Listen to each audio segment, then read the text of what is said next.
They talk one way to the congregation, and then they will talk to their own personal disciples about advanced level teaching.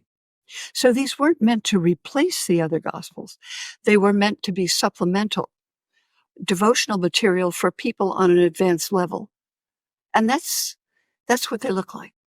Yes, this idea of secret knowledge that's different from the public knowledge that Jesus professes is a key throughout the Gnostic themes. But before we jump into that, you talked about how Athanasius comes up with a scriptural canon and says any other gospel shouldn't be read.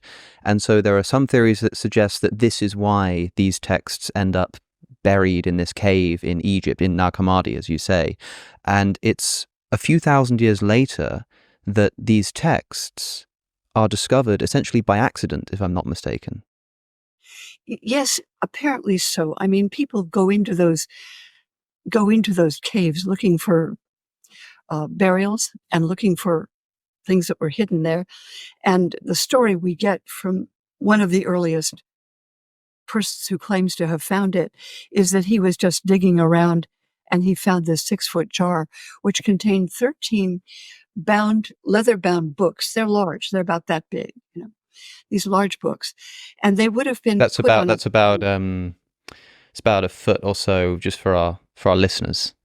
It's about a foot wide and a foot high. maybe 2 feet long and one wide. They would have been put on a lectern, most likely, and read by the reader that night, since some of the monks didn't read, during evening devotions. But as I said, I was just reading the work of someone who very much dislikes the secret gospels and writes against them. And there are many people in that group who says that they contradict the New Testament. Actually, as I said, they don't. They supplement it.